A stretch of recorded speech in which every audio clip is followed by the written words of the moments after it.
Good afternoon. We are North Dakota State University and we are presenting on Apogee Enterprises. My name is Connor and presenting alongside with me are my teammates Kyle, Derek, Nick, and Aiden. Who here recognizes the image on the first slide of our presentation?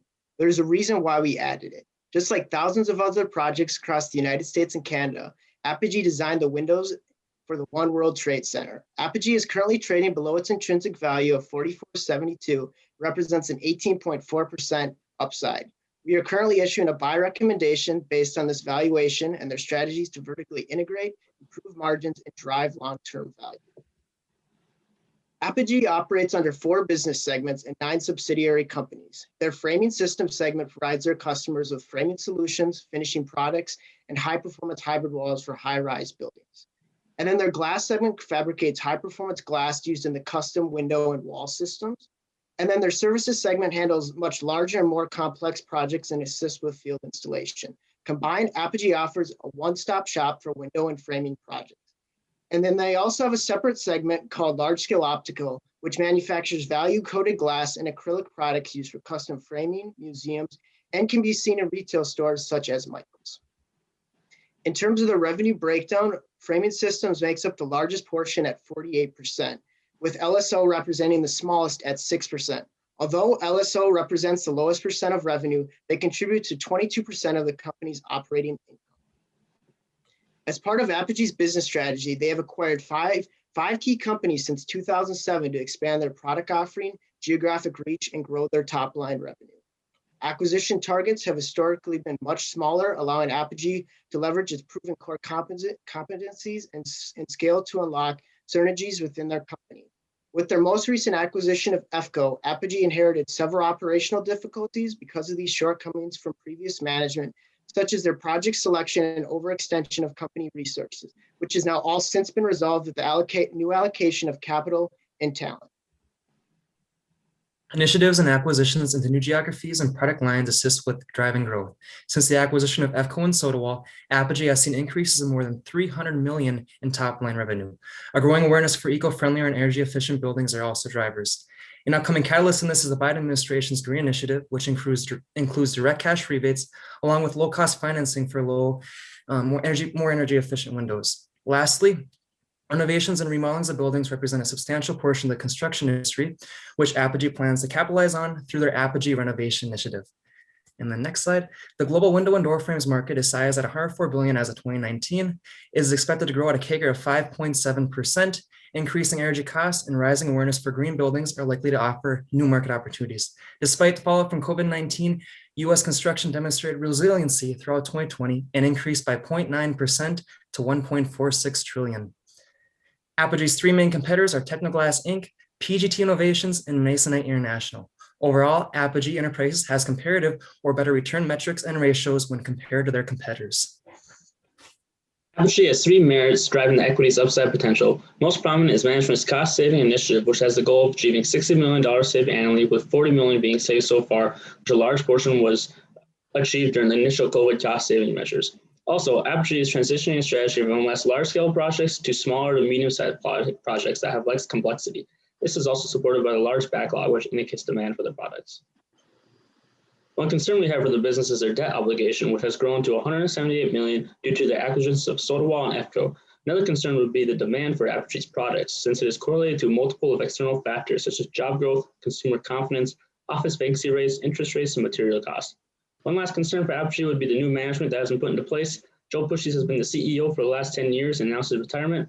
They appointed Ty Silberhorn, who is a previous executive at 3M, who started on January 4th, and Nishit Gupta was also appointed the new CFO back in May. As you can see, Apogee's revenue and EBITDA growth have been increasing over the last 5 years and saw a decrease due to COVID. We expect revenue to grow at a CAGR of 4.3%, with EBITDA growth roughly following the same trend due to their growth plans. Apogee has significant contractual obligations for a total of $218 million over the next few years, which include purchase obligations of $170 million and operating leases of $61 million. And recently, Apogee has had an Altman Z-score of around 3. Apogee's management philosophy is integrity, involvement in ownership, and respect for the individuals. As Joseph Pushies has retired, Ty Silberhorn is now the one leading this philosophy as CEO and a member of the board of directors. He has over 20 years experience at 3M, where he led change, drove growth, and strengthen operational performance of several global business units. Nishit Gupta was also named Executive VP and CFO, where he brings more than 20 years of industry experience from 9 different countries as a finance leader. Prior to Apogee, Gupta served as VP of Global Finance Operations at Land O'Lakes. With arguably the 2 most crucial roles of management team changing in the last year, we have confidence from their industry experience that they will preserve growth that Pushy's brought to Apogee. Management has been effective in their abilities to navigate Apogee through construction supplies and fixtures industry with success. This can be seen here, where Pushy's grew Apogee by 171% while peaking at 400% at his time. Though Silberhorn has just started, he has seen a 22% growth in the stock price so far. We compared Apogee with 14 other companies that were either in the commercial construction industry and or had similar market caps, and found that Apogee ranked second to last in total compensation, but average for their CEO compensation as a percent of revenue. Apogee prides themselves on being a member of the United States Green Building Council and promotes this by creating LEED certified buildings. Over the past 5 years, Apogee's subsidiary LineTech has reduced their paint usage by 20%, as well as safely eliminating 100% of waste associated with their paint products. Apogee now uses 95% recycled aluminum. The Live Well Apogee program empowers employees to lead healthy lives by participating in fitness challenges, wellness screenings, and healthy food options. Apogee has also donated over $1.1 million in charitable grants this year. Some notable donations were the United Way campaigns, the YMCA of the Greater Twin Cities, and the University of Minnesota Foundation. Valuation for the business was based off of a 5-year discounted cash flow and backed by 11 other valuation methods. We chose to use the DCF method as the basis for our valuation due to the current misrepresentation that a multiples analysis may provide given the current levels at which equities are trading. Following headwinds from COVID-19, revenue is projected to return to previous levels at a rate indicated by each segment's 2020 quarter-over-quarter performance. Through 2024, the framing systems segment saw the highest CAGR of 5.4% and is followed accordingly by glass, services, and the LSO segment. Growth of the architectural segments are due to the continued incremental implementation of the business's subsidies and the expansion of the segment's total addressable market through domestic geographic expansion. They're also aided by industry tailwinds and fueled by government subsidization and the continued trend of maximizing energy efficiency through new development and retrofitting activities. Finally, LSO remains a high-margin, low-growth business, and although the segment saw increased volatility as shutdowns halted business operations, we were encouraged by its strong quarter-over-quarter recovery of over 300% from 2020 lows. Following stellar management initiatives and guidance, we predict an EBITDA margin expansion of 183 basis points to 12.7% through 2024. This is due to improved integration of the framing subsidies and further fixed cost savings. This expansion is well in line with historic margins as high as 14% in 2017, prior to the full realization of EFCO's full-year performance. 5-year free cash flow is projected to grow at a CAGR of 12.2%, while free cash flow margin increases 130 basis points over the same period. Temporary COVID cost savings were key in maintaining growth in free cash flow, as margin expansion and CapEx reduction completely covered the estimated $160 million in revenue deficits in 2020. Using Apogee's capital structure alongside the current yield on a 5-year treasury bond, the WACC was determined to be 10.1%. The terminal growth was based upon historic industry growth, team projections, as well as company projections in the future. And then we did a Monte Carlo simulation with a DCF for sensitivity, and it revealed a median result of 41.54. The parameters changed were based upon a triangle distribution, and this method resulted in a buy 63.8% of the time. Our relative valuation was determined utilizing the mean of 4 multiple ratios for 11 of Apogee's closest peers in the commercial construction industry. This analysis heavily reinforced our buy rating, with upsides ranging from 83% to 194%. Apogee's acquisitions can lead to difficulties if not integrated into the business structure and management team correctly, presenting a potential risk. Also, failure to find adequate targets could hinder Apogee's ability to grow. In addition, many companies are realizing the cost benefit of the work-at-home culture accelerated by COVID. This push for a virtual workplace reduces demand for downtown offices, which is a loss of a revenue stream for Apogee, but they are well positioned to weather this as they have been focusing on growing Apogee renovation. Finally, with the S&P 500 market cap to US GDP reaching 180% may indicate that stocks are overvalued and due for a correction. That's why we present Apogee as a buy recommendation at an upside of 18.4% for a target price of $44.72. Thank you. Any questions?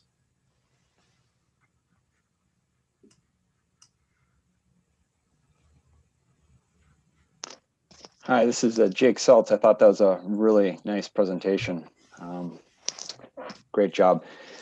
So I guess to kick things off, and you might have addressed some of this recently here, but given that we're in the middle of a pandemic, and it's obviously changed a lot of, how people work and how people go to school and, people where they choose to live. So I'm just kind of wondering, how is the pandemic changing the company's structural growth drivers going forward? What are they doing to adapt to it? What are the opportunities and threats? Yeah, so one big opportunity with everyone working from home, the LSO segment, with a lot of people staying at home, doing more projects, at-home projects, they've seen a large growth with their LSO segment. And so with that being such a small portion of their business, that has a great room for expanding, and it also has the largest margins, which is also beneficial to Apogee as well. That'd be one area of growth.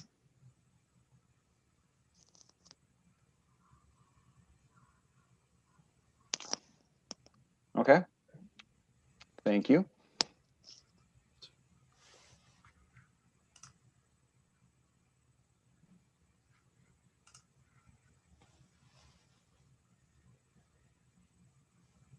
Hey, it's Kerry Robinson from Macquarie. Sorry, JP. I had a question about, so it sounds like given the high office vacancy rates in the downtown areas, you're interested in the company's transition to these renovations. I'm not familiar with this government subsidy that's out there. Do you have some details, or can you elaborate on the government subsidy that's available for their renovation business? Yeah, I can kind of take over with that one a little bit. So Apogee, they have Apogee renovations, and with that, they improve like surrounding communities, older buildings, and they increase energy efficiency. But Aiden, could you go to our appendix, and then if you could pull up the new market tax credit. So if you go, it's under N right there. So the new market tax credit, basically, this is like a government subsidy, and with this, what happens is this is kind of like this encourages businesses as well as individuals to invest in local communities. It's a federal program. And so with this new market tax credit, basically the government like kind of subsidize the cost of the projects to invest in these smaller communities. And so far, if you look here, Apogee received 26.5 million. Deferred costs were 5.6 million. So the net benefit from these new market tax credits was 20.9 million. Fabulous, thank you. Mm-hmm. Could you maybe talk about how management's compensated? I know they have a salary, but I don't know if you guys looked at the proxy at all and figured out how they earn their bonus every year. And then that's question number one. And question two is you had a chart where you had all the executive pay and they were towards the lower end. And I guess, do you think that's a good thing or a bad thing, and why? Yeah, I can take over. So it was in the construction fixtures and supplies industry, and a lot of these companies that it was compared to, because it is in the same industry, the average market cap of these companies was about 9.5 billion, which is a lot greater than Apogee. And even though for total compensation, they're at the lower end, when it's compared to a percent of revenue, they're right in the middle. So they're not. So the CEO isn't underpaid or overpaid, which is good. And if you'd like to go to the appendix and then the breakdown. Point me that one. Oh, at the bottom. Right there. There we go. So for the CEO compensation, 1/3 of it is fixed, and that is based on salary and restricted stock units. And the restricted stock awards are based on a performance of the officers, and that is reviewed by the compensation committee every year. And those awards will vest over 3 years.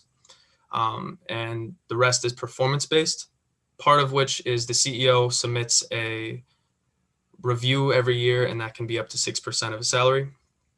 The 2-year performance-based award is based on 3 criteria. It's 10% of days working capital below a threshold of 65% of earnings before tax, and then 25% is net sales.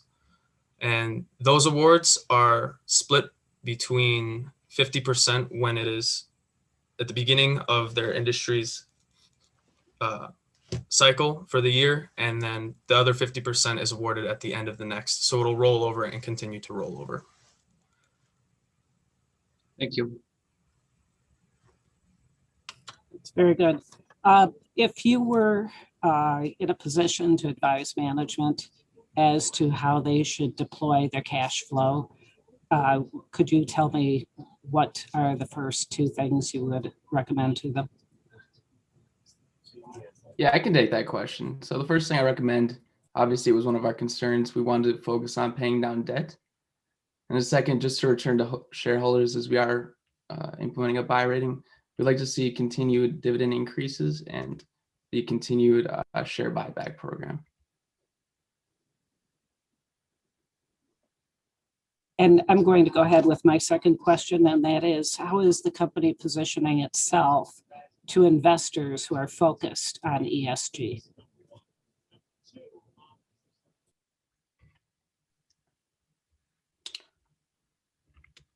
Yeah, Kyle, I'm not sure if you had more to say on ESG, but let me go take a look at those slides. So they're focusing on using for their aluminum as much as they can for recycled. So they've upped it to 95%.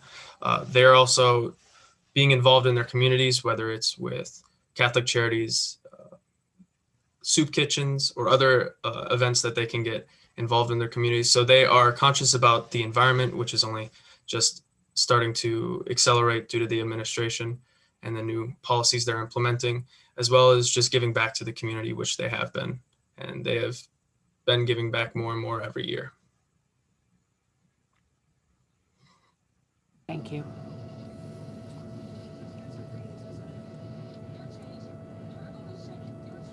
Hey, it's Gary. I had a question about, you had a good chart of the acquisitions the company's made in history. And I noticed they haven't made one in 4 years. They got a new CEO. What if they start struggling with growth? Are they just going to say, hey, let's lever this up and try something again and maybe pull a GE and just drive this thing into the ditch? I can take that one. So, yeah, you can go ahead, Connor. Yeah, so I think with acquisitions, we haven't heard anything with the new management on whether they are going to take on any acquisitions. But I think if the opportunity presents itself, maybe they'll go after it. And if it fits with their acquisition strategy of looking to grow into geographies and help grow their top line revenue, and if it's a synergistic opportunity, I think possibly they could go ahead with it. But we haven't heard anything from the new management on what they think on acquisitions.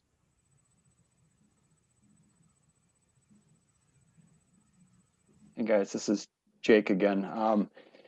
So as analysts, it's great to talk to the company and to Wall Street analysts, but a lot of our job kind of depends on information that we find outside of those sources. So can you discuss any non-management or non-Wall Street sources you've used in your analysis, and how is that helpful in arriving at your conclusions? Yeah, I can take that one. So I think, and if we go back to growth drivers, you can see a lot of our growth has to do with the new administration and sort of the subsidization they're going to provide with the industry. So just looking at how that new administration is going to affect the business and what growth drivers they might provide, I'd say that was a good resource kind of analyzing where the business should head in the future. And likewise, 50 seconds left. How we should project revenue. 50 seconds left. Thanks. Thank you. I'll throw one out there. Catalyst. What's it going to make it go up or down? Apogee renovation, for sure. That's a big growth driver for them. As they're focusing from the less large scale projects like the 12 plus story buildings to the more satellite cities that are like the 0 to 4 or 5 levels. They're all old, inefficient buildings, and they're going to need renovations as new companies are staying away from downtown. And so that is a big growth driver for Apogee. That'll really make them Rope. That's the time. Thanks, team. Thank you. Thank you. All right, thank you. Yep. All right, Good great job. job. Thank you.